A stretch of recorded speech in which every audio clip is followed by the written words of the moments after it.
Haunting Adeline, chapter 16, the manipulator. Million million ভাবনা আমার মাথার ভেতর ছোটাছুটি করছে। কি বললে আমি এই পরিস্থিতি থেকে বেরিয়ে আসতে পারি? আমার দোষ হয়েছে, বলা যে যথেষ্ট নয় তা পরিষ্কার। তুমি আমাকে গুলি করবে? মূত্রথলি ফেটে যাওয়ার উপক্রম, আর এই ভাবনা যে আমি মূত্রের ভিজা পা রেলে মরে যাব চোখের পানি এনে দেয়। আমি তো বলেছি তোমাকে মেরে ফেলবো না, সে বিরক্ত গলায় বলে। তার কথা শেষ করার সাথে সাথে সে বন্দুকের মাথা আমার স্তনের মাঝের উপত্যকা দিয়ে টেনে নামায়। বন্দুকের ঠান্ডা ধাতু পেট বেয়ে নেমে আসে, থামে লেগিংসের কিনারে। এগুলো খুলে পেল। ঠোঁট কেঁপে ওঠে, আর এক ফোঁটা অশ্রু গড়িয়ে যায় কানের কাছে। দয়া করে এটা করো না। সে ভ্রু উঁচিয়ে তাকায়, যা আমার জন্য অভিশাপের মতো। আমার মিনতির উপর তার বিরক্তি স্পষ্ট। আরেক ফোঁটা অশ্রু আগের পথ ধরে নামে। এখন অ্যাডেলিন। নাক টেনে শেষ পর্যন্ত আমি কথা শুনি। লেগিংসের ব্র্যান্ডে আঙ্গুল গলিয়ে টেনে নামাই। তবে মাঝখান অবধি নামানোর পরে তার শরীরের কারণে আর পারি না। সে ইঙ্গিত বুঝে নিয়ে শরীর তুলে লেগিংস জোর করে নিচে নামিয়ে ফেলে। আরও অশ্রু ঝরে। এবার টি শার্ট। সে বন্দুকের ইশারায় আদেশ করে। আমি উঠে টি শার্ট খুলে ফেলি, আবার শুয়ে পড়ি এক হাঁপড়ে। অসাধারণ সুন্দর, সে ফিসফিস করে, চোখ বুলিয়ে নেয় আমার শরীরের বাঁকে। নরকের কিট ভাগ্যবান, আজ রাতে আমি কালো লেসের সেট পরেছি। তবে এই নরকের কিট তা প্রাপ্য নয়। সে আবার আমার উপর ঝুঁকে পড়ে। তার ঠোঁট ছুঁয়ে যায় কাঁধের সেই দাগে, যা তারই ফেলা। তুমি জানো এই দাগগুলোর মানে কি? আরেকটা দাগে চুমু খেতে খেতে ফিসফিস করে। আমি তার স্পর্শে কেঁপে উঠি। সেই স্পর্শ থেকে বিদ্যুতের মতো শিহরণ সারা শরীরে ছড়িয়ে যায়। আমি কোনো উত্তর দেই না, তবে সে কিছু মনে করে না। এর মানে আমি তোমার উপর অধিকার প্রতিষ্ঠা করেছি, তোমাকে আমার করে চিহ্নিত করেছি। তার জিভের ডগা আমার ত্বক বেয়ে নেমে আসে স্তনের দিকে। করো না। আমার কথা শেষ হবার আগে সে দাঁত বসিয়ে দেয় বাঁ স্তনের উপর। আমি হাঁপিয়ে উঠি, চোখ বন্ধ করে ফেলি যখন সে আরেকটি দাগ ফেলে দেয়। যখন তার দাঁত আর জিভে আমার শরীর নীল কালো হয়ে যায়, সে উঠে আমার উরু ফাঁক করে। আমি তাকে ঠেলে সরাতে চেষ্টা করি, কিন্তু এতে আমারই ব্যথা বাড়ে। সে খুব শক্তিশালী। তার আঙ্গুল আমার অন্তর্বাসের কিনারা ধরে, উরুর সংযোগস্থল থেকে আমার কেন্দ্রে নামিয়ে আনে। আমার ক্লিটের কাছে পৌঁছানোর আগে সে কাপড় টেনে ধরে এবং আঙ্গুল কাপড়ের উপর নিচে ঘোরাতে থাকে, আমার যৌনাঙ্গ থেকে 1 ইঞ্চি দূরে। আমি মুখ ঢেকে রাখতে চাই, কারণ আমি জানি আমার শরীরের বিশ্বাসঘাতকতা সে অনুভব করছে। এগুলো ভিজে গেছে। সে ফিসফিস করে, তার ঠোঁট এখনও ভিজে আছে। এটাকে ডিসচার্জ বলে, আমি ঠান্ডা গলায় বলি, মিথ্যে বলে তাকে বিরক্ত করার আশায়। সে হেসে ওঠে। তোমাকে বলতে খারাপ লাগছে, তবে আমি একজন নারীর শরীর এবং তার সাড়া কেমন হয় তা ভালো করেই জানি। আমি বিরক্ত হয়ে ঠোঁট বাঁকাই। মেয়েরা কাঁদে কারণ তারা কষ্ট পায়, একবার বুঝতে শেখো। সে হেসে ওঠে। ছোট ইঁদুর, সেটাই তো আমি করছি। এরপর সে আমার অন্তর্বাস একপাশে সরিয়ে আমার ভিজে পুষি উন্মুক্ত করে দেয়, যেখানে যৌনরস ঝলমল করছে। সে অভিব্যক্তির সাথে তাকিয়ে থাকে। আমার ঠোঁট আবার কেঁপে ওঠে। আমি নিজের ঠোঁট কামড়ে ধরি, এক হাত দিয়ে অন্তর্বাস ধরে রেখে অন্য হাতে বন্দুকটা আমার মুখের দিকে তাক করে। আমি ভয়ে চমকে চোখ বন্ধ করে দেই। মুখ থেকে একটা আর্তনাদ বেরিয়ে আসে। রিল্যাক্স, আমি চাই তুমি এটাতে চুমু খাও। তার কথা কয়েক সেকেন্ডে ধাতস্থ হয়। গুলি চালাইনি জেনে আমি চোখ মেলে তার দিকে তাকাই। তুমি কেন? সে বন্দুকের মাথা আমার ঠোঁটে ছুঁইয়ে দেয়। বাকিটুকু কথা আটকে যায়। সে বন্দুকের ঠান্ডা ধাতু দিয়ে আমার ঠোঁট বুলিয়ে দেয় যেন লিপস্টিক দিচ্ছে। ছুঁসো। তার গলা কঠিন ও আদেশময় হয়ে ওঠে। চোখ বুজে আরেকটু অশ্রু ঝরিয়ে আমি মুখ খুলে দেই, আর সে বন্দুক আমার দাঁতের ফাঁক দিয়ে ঢুকিয়ে দেয়। ধাতুর বিকৃত স্বাদে গা গুলিয়ে ওঠে। সতী মেয়ে, সে ফিসফিস করে। বন্দুক বের করে আনে। লালা টেনে টেনে বেরিয়ে আসে। আমার শরীর জমে যায় যখন বন্দুকের ঠান্ডা ধাতু ক্লিটে ছুঁয়ে যায়। ভয়ে আমি কেঁপে উঠি। মাথায় বন্দুক ধরলে যতটুকু ভয় পেতাম তার চেয়ে এটা অনেক বেশি। মাথায় গুলি লাগলে মৃত্যু হয় তৎক্ষণাৎ, কিন্তু এখানে ধীরে ধীরে যন্ত্রণার সাথে মারা যেতে হবে। সে নিচে ঝুঁকে আসে, গরম নিঃশ্বাস আমার কেন্দ্রে লাগে। আমি একটু উঠে তাকাই, আর ঠিক তখন সে চোখ তুলে তাকায়। তার চোখে এক অদ্ভুত উন্মাদ আলো ঝলমল করে। হঠাৎ করে সে জিভ বের করে দেয়। লালা টপ টপ করে আমার ফুঁসিতে পড়ে। আরও ভিজে থাকা কখনো খারাপ নয়, ছোট ইঁদুর। সে বসে, বন্দুকের মাথা দিয়ে আমার জনধার ছুঁয়ে ঘোরায়। ও ঈশ্বর, দয়া করে। এবার আমার কথা আটকে যায় যখন বন্দুকের মাথা ভেতরে ঢোকে। সামান্যই, কিন্তু এতটাই যে আমি আতঙ্কে শ্বাস বন্ধ করে ফেলি। সে নিষ্ঠুরভাবে হেসে ওঠে। তুমি সত্যি ইঁদুরের মতো আওয়াজ করো। আমি ঠান্ডা হয়ে যাই, তাকিয়ে থাকি, দেখি সে কিভাবে বন্দুক ঢোকাচ্ছে। অনুভব করি, বুঝতে পারি না কি হচ্ছে। ধীরে ধীরে সে বন্দুক ঢোকায়। সুখ আর ব্যথা দুই মিলে যায়। আমি দাঁত কামড়ে ধরি, কাঁপতে কাঁপতে শব্দ আটকে রাখি। তাকে সুখের আওয়াজ শোনাতে চাই না। বন্দুক অর্ধেক ঢুকিয়ে আবার বের করে আনে, তারপর হঠাৎ করে পুরোটা ঢুকিয়ে দেয়। আমি হাহাকার করে মাথা পেছনে ফেলে দেই, অসহ্যভাবে বিকৃত, একেবারেই বিকৃত। কিন্তু যখন বন্দুক বের করে আবার ঢোকায়, তখন অজান্তে আমার মুখ থেকে শব্দ বেরিয়ে আসে, আনন্দের কম্পন ছড়ায়। ভালো মেয়ে, সে বলে। আরও ফাঁক করে দাও বেবি।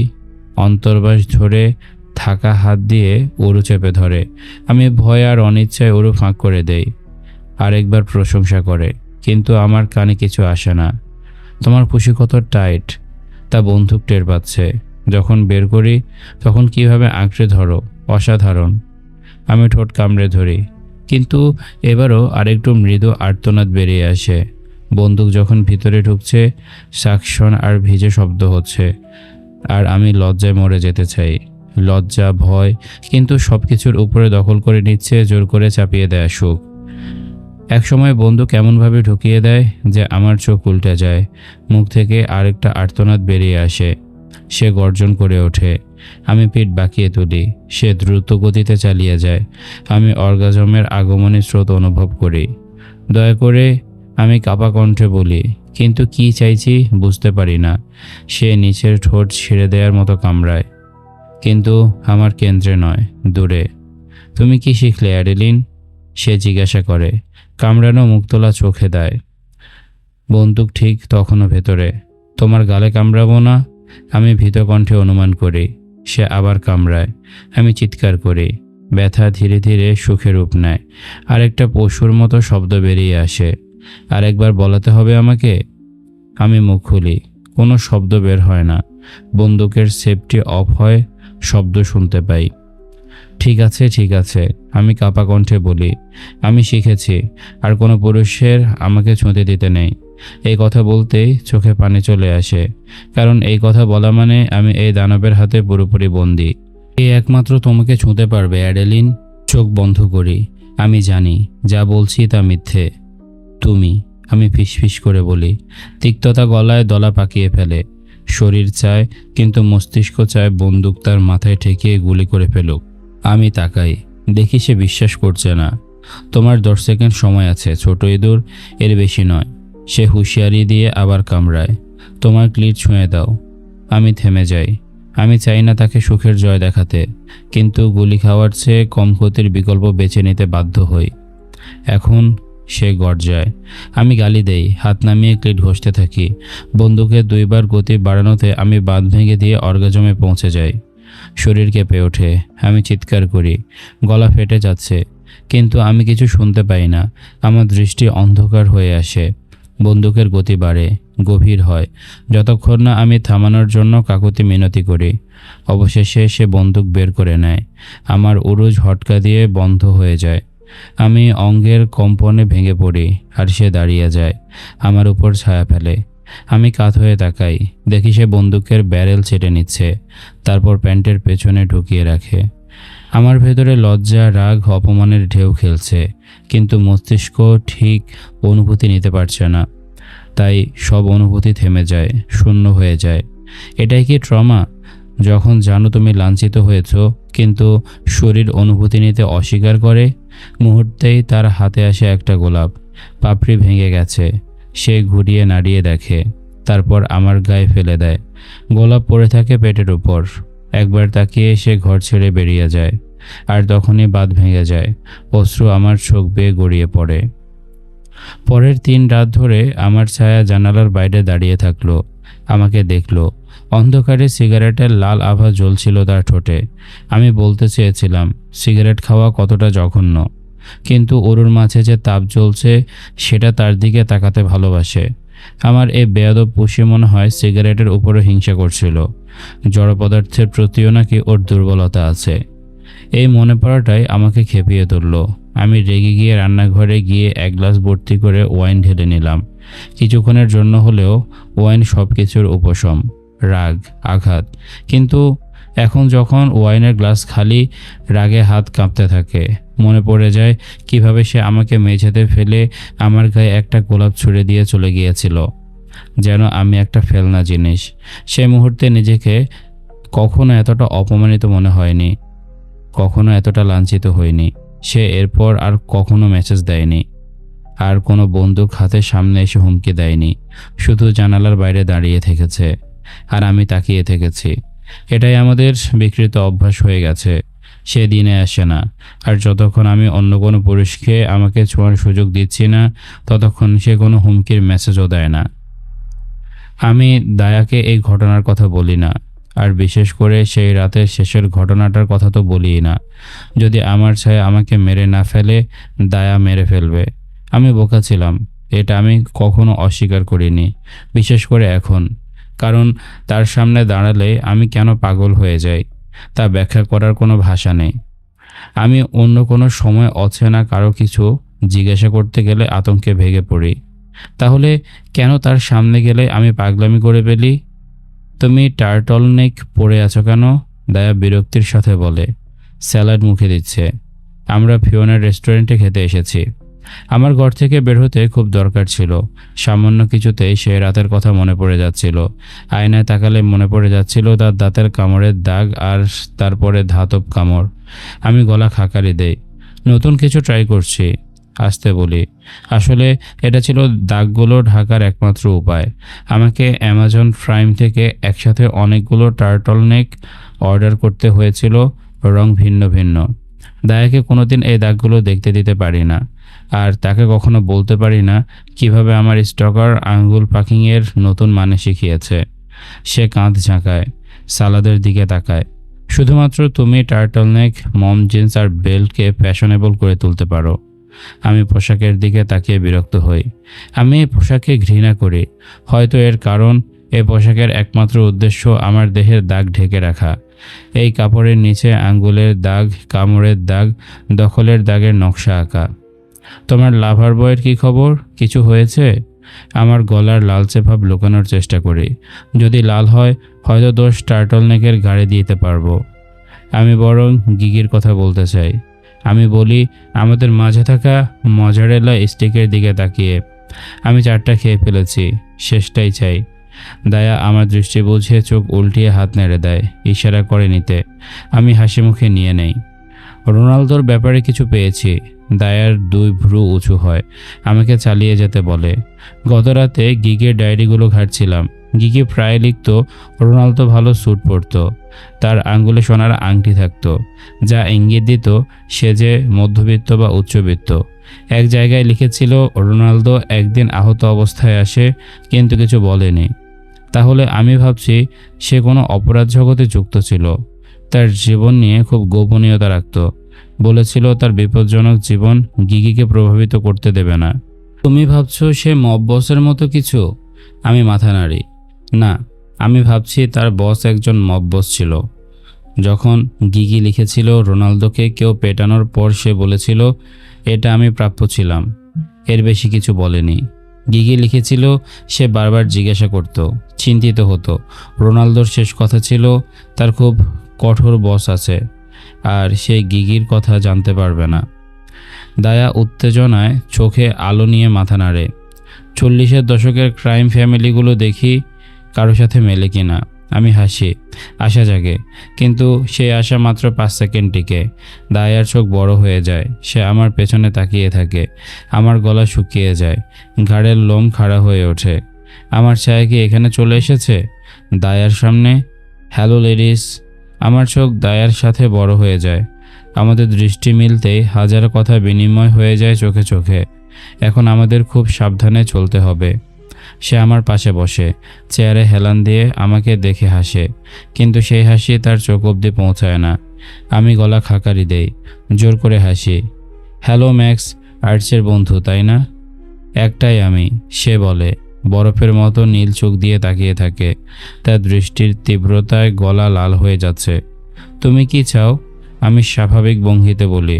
দ্রুত পুড়িয়ে আসা মার্গারিটার গ্লাসে চুমুক দেই। মনে মনে ভাবি, এখান থেকে বের হওয়ার জন্য এই কথোপকথনের সময় আরেকটা খেতে হবে, আর পরেটার জন্য আরেকটা। আজ রাতে আমাকে অবশ্যই উবার ডেকে যেতে হবে, এটা বুঝে গেছি। ম্যাক্স টেবিলে ঝুঁকে আসে, আঙ্গুল গুজে হাত জোর করে এমনভাবে তাকায় যেন সে খুব আগ্রহী। তার পুরো শরীরে ভাষায় হুমকির আভাস। আমি চাই তুমি আমাকে ঠিকমতো বলো, আর যখন গায়েব হলো তখন কি হয়েছিল, ঠিক তোমার বাড়ির দরজা থেকে। আমার কপাল কুঁচকে যায়। তুমি তো পুলিশের রিপোর্ট থেকে জানতে পারোনি। তার চোখ শুরু হয়ে আসে, কিন্তু ঠোঁটে জমে থাকা হিমশীতল হাসি নড়ে না। আমি চাই তুমি নিজের মুখে বলো, মিস রেইলি। আমি মুখ সোজা রাখার চেষ্টা করি, যদিও জানি কতটা সফল হচ্ছি সেটা আমি জানি না। অপরাধীর সাথে কথা বলার অভ্যাস তো নেই। আসলে 3 রাত আগের ঘটনায় প্রমাণ হয়ে গেছে আমি অপরাধী সামলাতে পারি না। সে ইচ্ছে করে আমার শেষ নাম বলল, আমাকে বোঝানোর জন্য যে সে আমার পেছনে খোঁজ করেছে। তবে এটাতে আমি এখন অভ্যস্ত। আমাকে কেউ না কেউ অনুসরণ করছে, এটা নতুন নয়। আমরা একসাথে আমার বাসায় গিয়েছিলাম কিছু মজা করার জন্য, আমি বলি। ম্যাক্সের চোখে ঝলক দেখা যায় এই কথা শুনে। আমরা আসলে মজা করার মাঝেই ছিলাম যখন হঠাৎ খুব জোরে দরজায় ধাক্কা দেয়া হয়। এর আগে এমন হয়েছে? আমি থমকে যাই, কারণ এই প্রশ্নের কোনো উত্তর আমার জানা নেই। না, শেষমেশ বলি। গলা শুকিয়ে আসে, ঢোক গিলে ফেলতে ইচ্ছে করে। আরেকবার মার্গারিটা হাতে নিতে ইচ্ছে করে, কিন্তু হাত কাঁপছে, আর সেটা লুকাতে পারবো না। তাই বোকামি করে গিয়ে গ্লাস নামিয়ে টেবিল থেকে চুষে খাই। ম্যাক্স শব্দ করে। এখন ম্যাক্স বুঝে গিয়েছে আমার একজন স্টকার আছে। শেরিফ ওয়াল্টারস আমাকে আগেই বলেছিল এই জিনিস আমার বিপদে ফেলবে, কিন্তু আমাকে অনুসরণ করার রিপোর্ট না করে থাকতে পারিনি। ম্যাক্স নিশ্চয়ই সে রিপোর্ট দেখেছে, তবে এটুকু নিশ্চিত আমি তাকে কখনো আমার দরজায় হাজির হওয়ার ব্যাপারে রিপোর্ট দেইনি। দেখো এডি, আমি মোটেও বুঝতে পারছি না কেন আমাদের শত্রু হঠাৎ করে তোমার বাড়ির দরজায় হাজির হবে, ঠিক আজ যখন তোমার সাথে বিছানায় ছিল। তার অশালীন ভাষায় আমি চমকে যাই। নিজেকে লজ্জিত মনে হয় যে আজকে আমি স্পর্শ করতে দিয়েছিলাম। ম্যাক্স, দায়া কড়া গলায় বলে ওঠে। তার ঠান্ডা চোখ দায়ার দিকে ঘুরে যায়, কিন্তু দায়া ভয় পায় না। আমি হাজারবার বলেছি এডির সাথে এর কোনো সম্পর্ক নেই। ম্যাক্সের চোখ আবার শুরু হয়। সে আরও ঝুঁকে আসে, দায়ার দিকে তীক্ষ্ণ দৃষ্টি ছুড়ে দেয়। এটাই সমস্যা দায়া, আমি তোমার কথা বিশ্বাস করি না। দায়া দাঁত কিরমির করে, হাত মুঠো করে ফেলে। যদি উত্তর চাই ম্যাক্স, তাহলে তুমি ভুল জায়গায় খুঁজছো।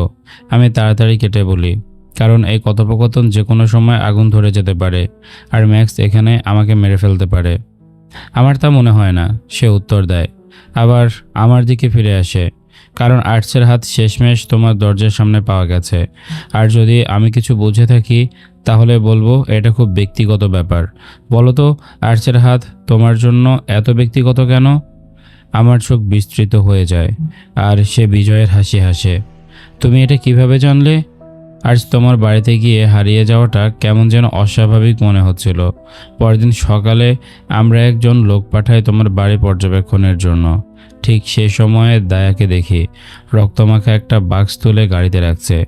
আমাদের লোকেরা তাকে অনুসরণ করে, আর সে যেখানে মাটিতে ফুতে রাখে সেখান থেকে তুলে নিয়ে আসে। আর তারপর আমরা দেখি আর্টসের হাত সেই বাক্সে। আর আমাদের লোকেরা জানায় সেটা তোমাকে উপহার হিসেবে পাঠানো হয়েছিল। আমি দায়ের দিকে তাকাই না। আমি চাই না ম্যাক্স বুঝে যাক আমি ভেতরে ভেতরে কতটা আতঙ্কিত। আমার চোখ শুরু হয়ে আসে। হয়তো যারা এই কাজ করেছে তারা ভেবেছে আমি আর্টসের সাথে যুক্ত। ম্যাক্স হাসে, তুমি ভাবছো আমাদের শত্রুরা ভেবেছিল তুমি আর্চিয়ার মেয়ে আর তুমি আমাদের কাজে যুক্ত। হয়তো। আমি ঝাঁঝের সাথে বলি। তারা কি করে জানবে আমি যুক্ত নই? সে কোনো উত্তর দেয় না, কেবল ঠান্ডা দৃষ্টিতে তাকিয়ে থাকে। আমি ওর দিকে তাকিয়ে থাকি। রাগ আর হতাশার ছাপ আমার চোখে ভাসে। তুমি দায়াকে দিয়ে হাতগুলো ফুঁতে দিতে গেলে কেন অ্যাডি? পুলিশকে কেন জানালে না? আমি কিছুক্ষণ ভেবে আংশিক সত্যি বলার সিদ্ধান্ত নেই, কারণ সে বাক্সে একটা নোট ছিল যেখানে লেখা ছিল যদি আমি পুলিশে জানাই তবে আমাকে আর পুলিশদের হত্যা করা হবে। তখন আমি আর্টসের কাজ সম্পর্কে জানতাম, তাই মনে করেছিলাম এ ব্যাপারে জড়িয়ে না পড়াই ভালো, এমন একটা ব্যাপারে যার সাথে আমার কোনো সম্পর্ক নেই। সে আবার তাকিয়ে থাকে, আমার বুক ধড়ফড় করতে থাকে, আর ম্যাক্সের চোখে চোখ দেখে বুঝতে পারছে না যে আমাকে নির্দোষ ভাবছে কিনা। মনে হচ্ছে এই মুহূর্তে সব বলে দেই, আমি যে একজন হিংস্র স্টকারের শিকার। কিন্তু কি হবে বলেই বা? ম্যাক্স যদি জেনে যায় আমার একজন স্টকার আছে যে সহিংস এবং বিপজ্জনক, সে আমাকে টোপ হিসাবে ব্যবহার করতে চাইতে পারে প্রতিশোধ নেয়ার জন্য। তাহলে আমি কেবল এক টুকরো পণ্য হয়ে যাব, আর এখন বেঁচে থাকার জন্য কোনো নিশ্চয়তা পাবো না। এভাবে অন্তত একটা সুযোগ থাকবে যে ম্যাক্স আমাকে ছেড়ে দেবে যদি ভাবে আমি কেবল এক নিরীহ মেয়ে গ্যাং যুদ্ধের মধ্যে পড়ে গেছি। ম্যাক্স আবার করে দাঁড়িয়ে পড়ে, স্যুটের বোতাম লাগায়, স্যুট থেকে টাকা বের করে ক্ষমতার গন্ধ বের হয় তার। আর আমি বুঝে যাই ম্যাক্স হয়তো এখন তেলাভেরা গ্যাংয়ের দায়িত্ব নিয়েছে। শহরের নতুন এক অপরাধ সম্রাট এসেছে, আর সে ক্ষুব্ধ আমার উপর। তোমাদের ডিনার উপভোগ করো লেডিস। সে হেঁটে চলে যায়, সাথে নিয়ে যায় সব খারাপ শক্তি। তার চলে যাওয়ার সাথে সাথেই হালকা হাওয়া বয়ে আসে, কিন্তু তবুও মুখে ছায়ের স্বাদ ফেলে রেখে যায়। ওরা আমাদের জন্য সমস্যা হয়ে যাবে। দায়া আস্তে করে বলে। আমি মাথা নাড়ি, ওয়েটারকে ডাক দেই। তালিকায় আরেকটা সমস্যা যোগ হলো। Diary, April 15, 1945। আজকে সন্ধ্যাটা ভীষণ খারাপ গেল। জন অনেক বেশি মদ খেয়েছিল, আর ও যখন মদ খায় ও খুব রেগে যায়। ফ্রাঙ্ক ওকে ঘাড়ে করে ঘরে এনে বিছানায় শোয়াতে হয়েছিল। আমি এতটাই রেগেছিলাম যে ওকে জামা খুলে দিতেও সাহায্য করিনি। অবশেষে জন আর সহ্য করতে পারলো না, আর আমাকে অন্য কারোর সাথে সম্পর্ক রাখার অভিযোগ করলো। ফ্র্যাঙ্ক তখন সেখানে ছিল, আর এমনভাবে আমার দিকে তাকালো যেন আমি ওই কুকুরটাকে মেরে ফেলেছি, আর এটা ফ্র্যাঙ্কের কাজের সহকর্মীদের সামনে হলো। ভীষণ লজ্জাজনক ছিল, কিন্তু হয়তো এই অপমান আমি প্রাপ্যই ছিলাম। আমি অবশ্য জনের অভিযোগ অস্বীকার করেছিলাম। তখন ওকে শান্ত করার দিকে বেশি মনোযোগ ছিল। জনকে বিছানায় শোয়ানোর পর ফ্র্যাঙ্ক আমাকে জিজ্ঞাসা করেছিল ওর কথাটা কি সত্যি। আমি না বলেছিলাম, কিন্তু মনে হয় না ফ্র্যাঙ্ক আমার কথা বিশ্বাস করেছিল। ও তারপর রেগে গিয়ে ঘর ছেড়ে বেরিয়ে গেল। আমি এখনও বুঝতে পারছি না ঠিক কি বলেছিলাম আমি, যা ওকে এতটা কষ্ট দিয়েছিল। এই ছিল আজকের পর্ব। কেমন লেগেছে তোমাদের কমেন্ট করে জানাও। দেখা হচ্ছে পরের পর্বে। ততক্ষণ পর্যন্ত সবাই ভালো থাকো, সুস্থ থাকো। আজকের মতো আমি তারিফ এখানে বিদায় নিচ্ছি। টাটা।